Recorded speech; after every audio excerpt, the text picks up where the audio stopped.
तुम्हारी बहनों के लिए भी अच्छा बनेगा। तुम्हारे घर में बहन भी तो हैं, माँ भी हैं, बेटी भी होंगी आगे, और इसमें गंद घोलोगे तो बेटा तुम्हारी माँ की पहचान है। अब जो जैसा है वो ये इंडिकेट कर रहा है कि मेरी माँ कैसी है, मैंने कैसी परवरिश पाई है। मैंने बार बार ये बात कही बेटा, जिस परिवार से हम आते हैं ना, यहाँ किसी के परिवार का हमें थोड़ी पता है, लेकिन तुम्हारा जो व्यवहार है इससे दिखता है कि तुम्हारी परवरिश कैसी माँ ने कर रखी है। गरीब औरत भी बहुत अच्छी हो सकती है, उसके संस्कार उसके बेटे में झलकेंगे, और हो सकता है किसी के बैग पे बहुत पैसा हो लेकिन माँ में भी कोई गड़बड़ रही हो, बेटे में वो आएगी ही आएगी। हमारा व्यवहार ये दिखाता है कि हम किस खानदान से हैं। ऐसे ही नहीं बनी ये चीज़ें, ये सच बात है। और राह चलते लड़के को देख के, लड़की को देख के, जो ये थोड़े से 40 प्लस के लोग होते हैं, ये चाल ढाल से बता देते हैं कि घटिया खानदान से है ये व्यवहार है। और सारी चीज़ें जो है ना लास्ट में जाके पड़ती माँ के ऊपर ही है बेटा, क्योंकि संस्कार बाप से एक्सपेक्टेड नहीं होते। तुम्हारी परवरिश जिस औरत ने कर रखी है ना, अब तुम जैसे हो उसका कारण तुम्हारी माँ के दिए संस्कार हैं, और इसका पैसे से लेना देना बिल्कुल नहीं होता। मैंने इतने गरीब घरों के इतने अच्छे लड़के देखे, इतने शरीफ, कि उनको देख के लगता है कि कितनी अच्छी माँ होगी। और मैंने कई अच्छे घरों के लड़के इतने घटिया देखे हैं कि यूँ दिखता है कि इसकी माँ हो सकता है अपने टाइम पे इन्हीं कदमों पे चली हो, जिस कारण लड़के में भी ये गुण आ गए। हम माथे पे टांग के नहीं चल सकते कि हमारी परवरिश किस औरत ने की है, लेकिन जो जैसी हरकत कर रहा है ना, उसके आसपास वाले जानते हैं कि इसकी माँ के अंदर कुछ ना कुछ खोट रहा परवरिश में। वो उसकी अपनी पर्सनालिटी में भी रहा होगा, या फिर वो ढंग से परवरिश नहीं दे पाई। क्योंकि ये तो बेटा सीधी बात है, मेरे पास भी बेटा है, मेरा बेटा 12वें साल में है। मैं उसको टाइम टू टाइम समझाती हूँ कि बेटा लड़कियों की रिस्पेक्ट करनी चाहिए।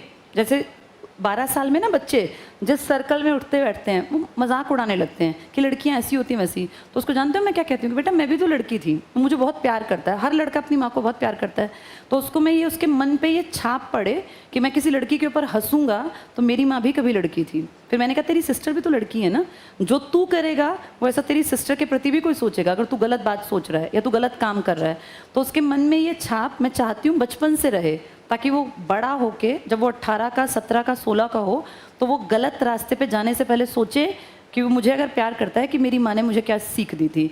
और ये मैं हर लड़की को भी कहती हूँ, जितनी माएँ हैं ना, अपने बेटों को, बेटियों को तो शिक्षा देनी ही होती है, बेटों को भी शिक्षा देनी चाहिए और अपना एग्जाम्पल देना चाहिए कि बेटा हम भी उसी उम्र से निकले हैं। तुम्हारे किसी व्यवहार से कोई लड़की अगर दुखी हो रही है तो तुम्हें क्या लगता है कि बहुत अच्छा काम है? वो लड़की जो दुखी हो रही है तो बेटा तुम्हारे घर में भी तो माँ है, उस माँ ने भी वो सब झेला हुआ है। ये मत सोचो समाज अब बिगड़ा है। मैं तुम्हारी माँ की उम्र की हूँ, मेरी बेटी अब 12वीं क्लास में है, तुम 12वीं से 1-2 साल निकले हो, तो इसलिए बता रही हूँ समाज शुरू से गंदा था, हमारे टाइम में भी गंदा था। अब तुम ये सोचते हो कि हम अच्छा इस तरह से व्यवहार करके, कुछ भी गलत करके और हम लोग बच जाएंगे, तो बचता कोई नहीं बेटा। कर्मा रिटर्न्स बैक है, ये सीधा फंडा है, ये लौट के तुम्हारे घर पे आएगा।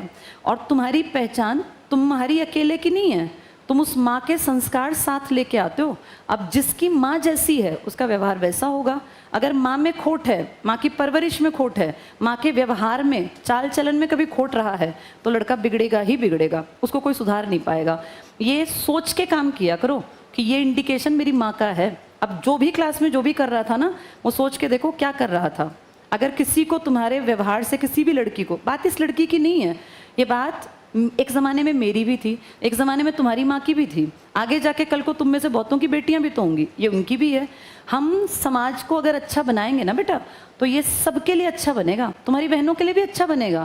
तुम्हारे घर में बहन भी तो हैं, माँ भी हैं, बेटी भी होंगी आगे, और इसमें गंद घोलोगे तो बेटा तुम्हारी माँ की पहचान है। अब जो जैसा है वो ये इंडिकेट कर रहा है कि मेरी माँ कैसी है, मैंने कैसी परवरिश पाई है। और देखो मैं साथ साथ बता रही हूँ कि मेरे पास भी बेटा है, तो मैं उसको परवरिश में ये उसको कोशिश कर रही हूँ उसके दिमाग में, उसके जहन में से ये बात ना निकले कि घर पे मेरी माँ भी बैठी है। मैं जैसा व्यवहार कर रहा हूँ दुनिया देख के मेरी माँ को इमेजिन कर रही है कि मेरी परवरिश कैसी माँ ने कर रखी है। तो अपना व्यवहार ऐसा रखो तो तुम्हारी माँ के ऊपर कोई काला धब्बा ना लगे। तुम्हारी माँ को तो मैं पर्सनली नहीं जानती, ना ही कोई लड़की जानती, लेकिन हम ये इमेजिन ना कर पाएँ कि तुम्हारी परवरिश किसी घटिया औरत ने की है, जिसका चाल चलन ठीक नहीं था या जिसकी परवरिश में खोट रह गया, जो तुम्हें ये समझा नहीं पाई कि लड़कियों के साथ कैसा व्यवहार करना चाहिए। इस चीज़ को सोच के व्यवहार को बदल लो। गलती सबसे होती है, कोई शिक्षा देने वाला ना मिला हो सकता है तुम में से बहुत सारे लड़कों को माँओं ने समझाया ही ना हो कि बेटा लड़कियाँ ऐसी एक इंसान है जैसे तुम लोग हो, नहीं समझाया कोई बात नहीं, मुझे अपनी माँ की तरह समझ के और इस बात को अपने दिमाग में बैठा लो लाइफ लॉन्ग के लिए। इंसान को भगवान ने रूप दो दिए हैं, मन तो सबका वैसा ही है बेटा, सबको उतना ही दुख होता है, सब वैसे इमोशंस से भरे हुए हैं। मैं ये बिल्कुल नहीं मानती कि लड़कों में इमोशंस नहीं है, मैं कैसे मानूँ, मैं अपने बेटे को देखती हूँ वो बहुत ज़्यादा इमोशनल है। लेकिन मैं ये भी मानती हूँ कि सही टाइम पे सही शिक्षा देना बहुत ज़रूरी है। बहुत रफ टफ बनना अच्छी बात नहीं है, इमोशंस से भरे होना अच्छी बात है, पॉजिटिव बात है। इसमें कोई बहुत बड़ी मर्दानगी नहीं होती कि हम कुछ भी करें, हम कुछ भी व्यवहार करें।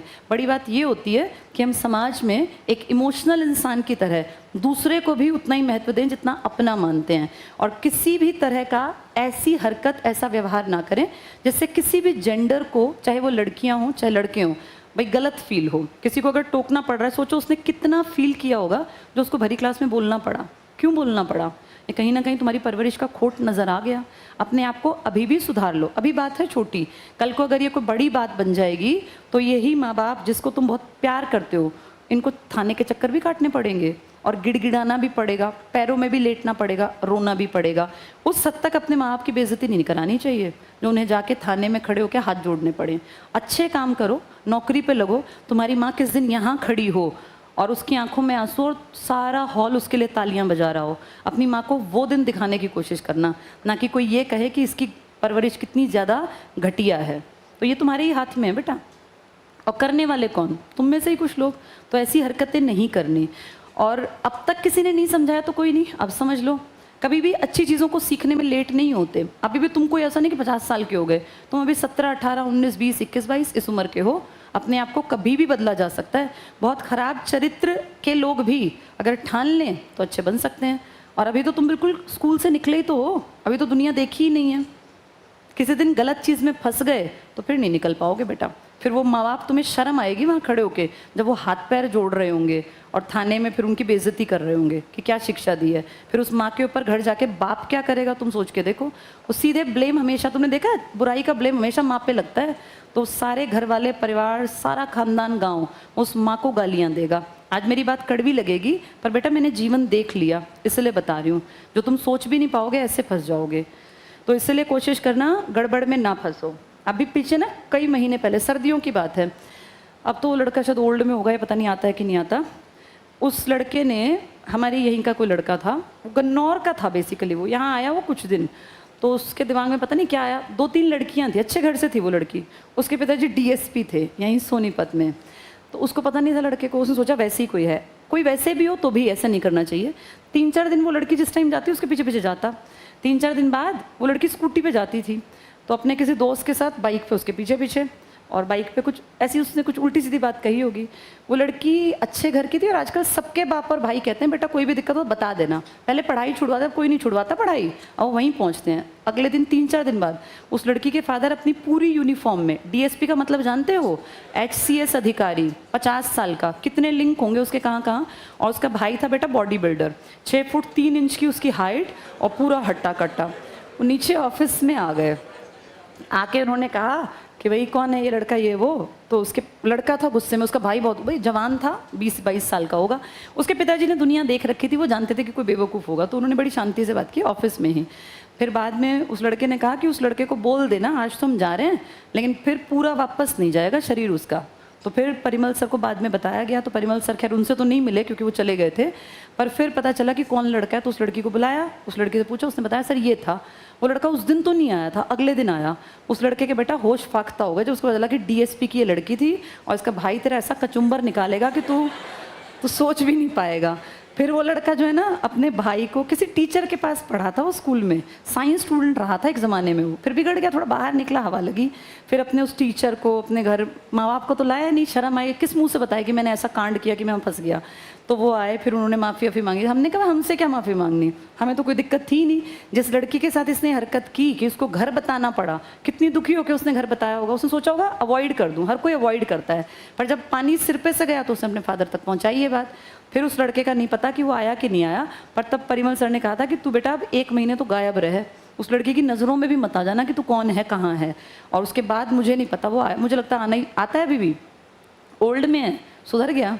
हाँ ऐसे अनुभव ज़रूरी होते हैं ना, अब तुम्हें बताना ज़रूरी था। तो इसलिए बेटा ऐसे कोई हरकत नहीं करनी। देखो ये तो बात थी पावर की, लेकिन अगर कोई किसी के पिताजी पावरफुल ना हो, कोई अनाथ हो, लड़की पिताजी ना हो, तो भी बेटा ईश्वर बैठा है, और ईश्वर की पावर डीएसपी से तो बहुत ऊपर है। वो चीज़ें यहीं के यहीं रफा दफा हो जाती हैं फिर। इसीलिए अपने व्यवहार को अच्छा रखना, गड़बड़ ना हो, कोई भी लड़की तुमसे परेशान ना हो। और तुमसे मतलब है सिर्फ तुम नहीं हो यहाँ तुम्हारी माँ का जो एक अपब्रिंगिंग का तरीका है ना, वो तुम्हारे पीछे पीछे चलता है। तो जब भी कोई हरकत करो, जब भी मुंह से कोई शब्द निकालो किसी लड़की के प्रति, तो ये याद रखना कि मेरी माँ ने ऐसी परवरिश दी है मुझे, मेरी माँ ने अगर मुझे नहीं सिखाया तो मुझे ये गलत काम किसी लड़की के प्रति नहीं करना। तो ये टाइम है बेटा, अपने आप को बदल लेना, सुधार लेना।